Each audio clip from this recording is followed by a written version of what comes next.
그날 아침이었어요. 제가 먼저 집에서 모든 짐을 빼고 거실을 깨끗이 비워둔 날이요. 텅 빈 거실 한가운데 서 있던 시어머니 얼굴이 아직도 떠올라요. 벽장에 숨겨둔 그릇도 20년 쓴 장롱도 심지어 본인이 그렇게 아꼈던 노수저도 다 사라져 있었으니까요. 야, 김서연, 이게 뭐야? 내 거 어디 갔어? 시어머니가 목이 터져라 소리를 질렀는데 저는 의외로 차분했어요. 왜냐면 이 순간을 위해 제가 몇 달을 버텼으니까요. 어머니, 이 집 이제 제 거예요. 제가 조용히 서류를 내밀었을 때 시어머니 얼굴이 굳어버렸어요. 네가 뭔데 이 집이 네 거야? 이 집은 우리 아들 거고 난 여기서 죽을 때까지 살 거야. 아드님 이름으로 돼 있던 집 어머니가 저한테 증여하신 거예요. 기억 안 나세요? 본인이 사인하셨어요. 그제야 시어머니 얼굴이 하얗게 질리더라고요. 그때 제가 속으로 생각했어요. 가족 아니라며요, 어머니.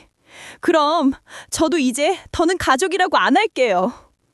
저는 결혼하고 이 8년간 이 집에서 살았어요.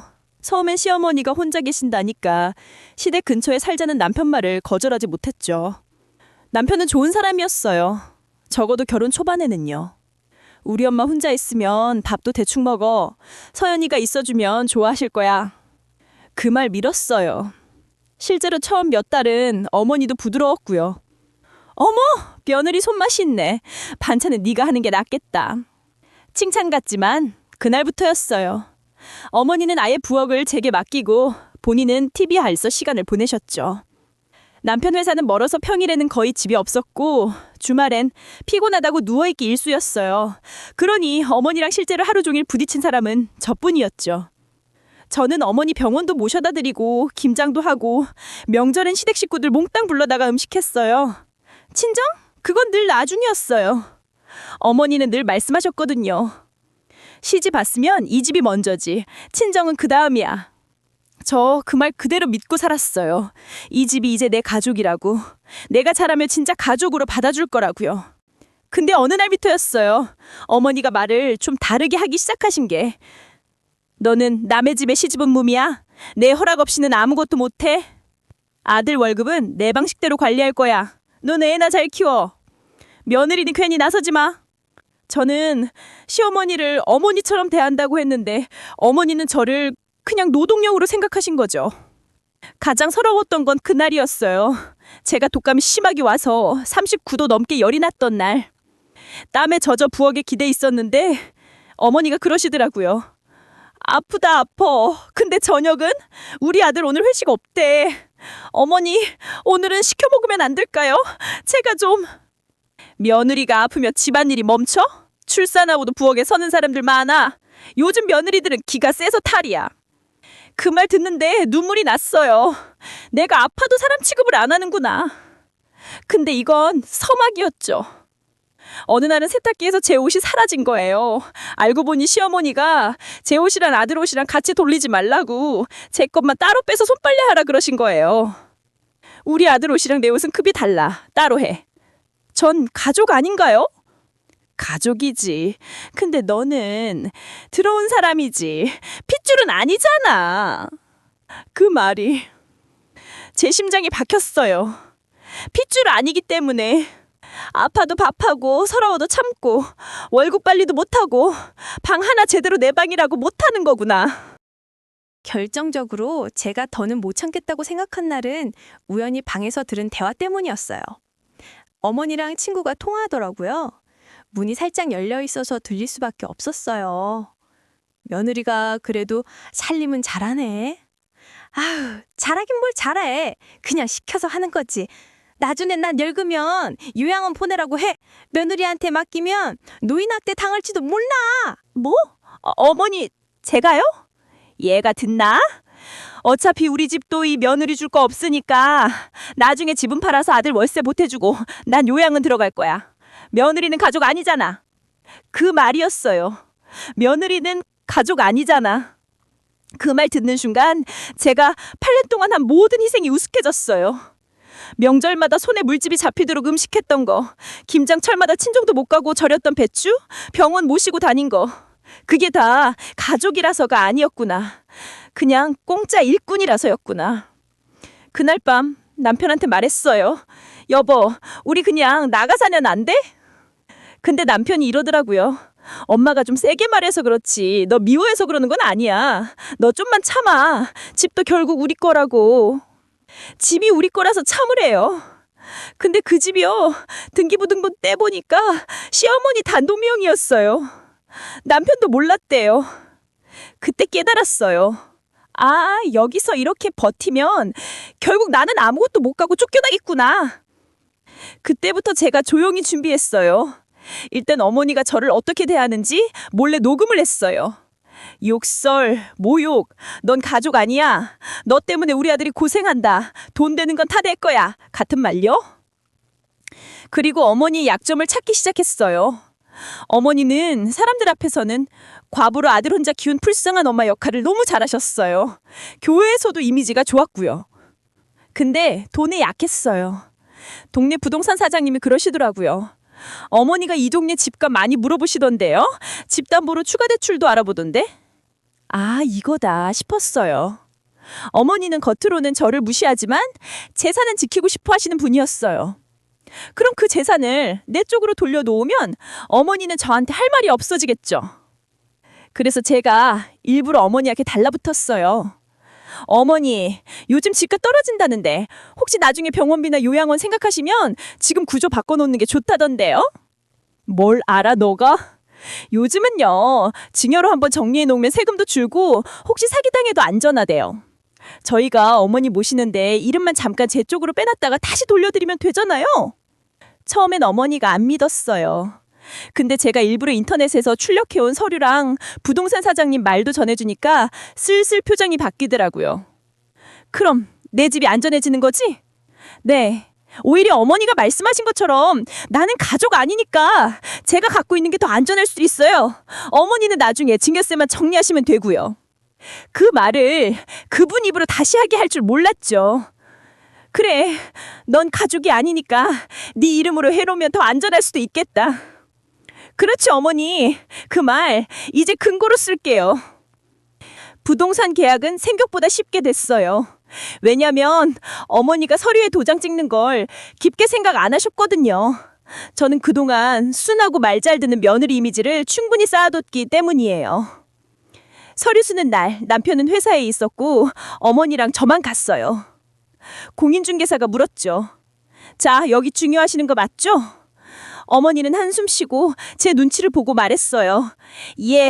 얘가 내 노후 보장해 줄 테니까 잠깐 얘 이름으로 해놓으려고요. 그 말 그대로 녹음됐어요.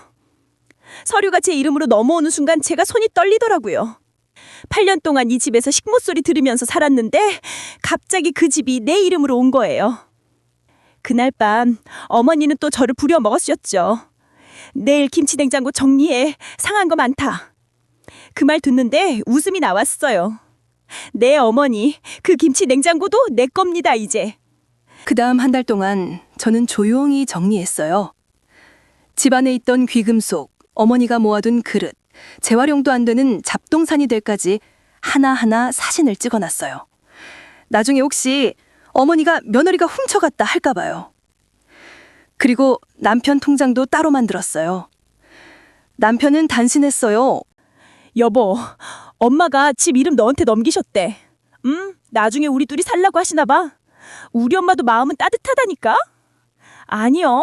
그분 마음은 따뜻하지 않았어요. 그분은 그냥 자기 집 지키고 싶었던 거고 저는 그 틈을 파고든 거예요. 그리고 드디어 그날이 왔어요. 제가 이사를 나가고 집을 제 이름으로 정식 매매로 넘길 수 있는 날.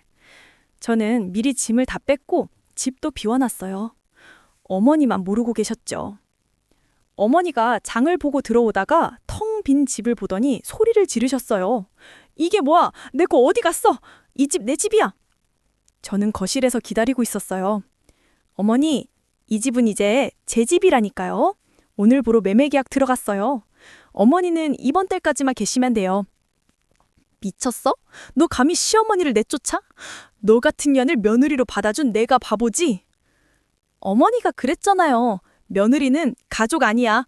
그럼 저도 어머니 노후를 책임질 의무 없어요. 제가 녹음기를 틀었어요. 거기엔 어머니가 가족 아니야 집은 팔아서 아돌 줄 거야. 며느리는 그냥 들어온 사람. 이라고 말하던 음성이 다 들어있었어요. 만약 어머니가 저한테 뭐라 하시면 이거 그대로 교회랑 친척분들께 보내드릴게요.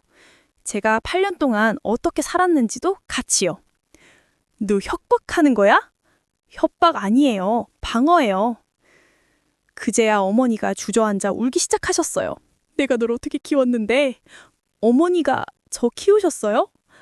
아니, 그건 아니지만 저는 어머니 밥하고 빨래하고 모시고 병원 데려가고 집 지키고 8년에 그냥 일꾼처럼 살았어요.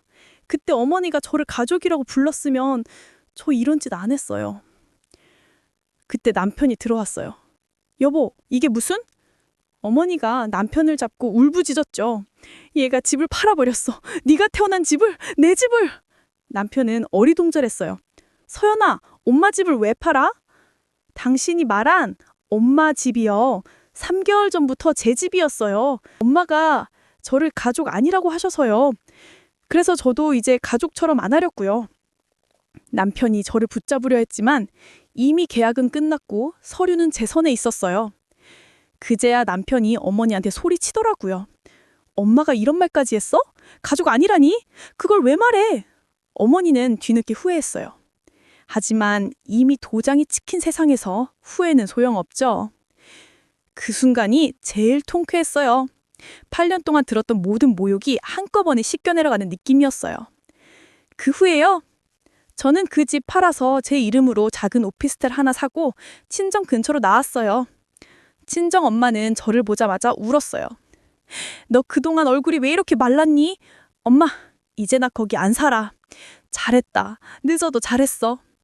시어머니는 결국 신우집으로 잠깐 가셨다가 거기서도 성격 문제로 오래 못 계셨다고 들었어요. 결국 그분이 원하던 대로 요양병원에 들어가셨대요. 근데 그 비용은 남편이 내더라고요. 남편은 한동안 저한테 돌아오라고 했어요. 우리 다시 시작하자. 엄마랑은 따로 모실게. 하지만 저는 웃으면서 말했어요. 미안해. 나는 이제 가족 아니야. 라는 말 듣는 데서 살기 싫어. 나도 나를 가족으로 대해주는 사람들 역해서 살 거야. 8년 동안 저는 시어머니를 진짜 엄마처럼 대했어요. 근데 그분은 끝까지 저를 밖에서 들어온 사람으로만 봤죠. 그래서 저도 마지막에 똑같이 해드린 거예요. 밖에서 들어온 사람답게 깔끔하게 계약으로, 서류로, 증거로 움직였어요. 사람이요, 말로 상처 주면 언젠가 그 말로 돌아와요. 며느리는 가족 아니잖아. 그 한마디 때문에 어머니는 노후를 잃으셨고 저는 제 인생을 찾았어요. 이제 새벽에 일어나도 눈치 안 보고 커피 내려 마실 수 있고 아파도 누워있을 수 있고 명절에 꼭 한 집만 가지 않아도 돼요. 가족이라는 이름으로 노동을 강요받는 일도 없고요. 혹시 이 이야기 듣는 분들 중에 저처럼 버티고 사는 분들이 있으면요. 제가 한 말 하나만 기억하세요. 나를 가족이라고 안 부르는 사람 옆에서 나 혼자 가족 노릇 할 필요 없다고요. 가끔은요. 나도 나한테 사이다를 한번 줘야 돼요.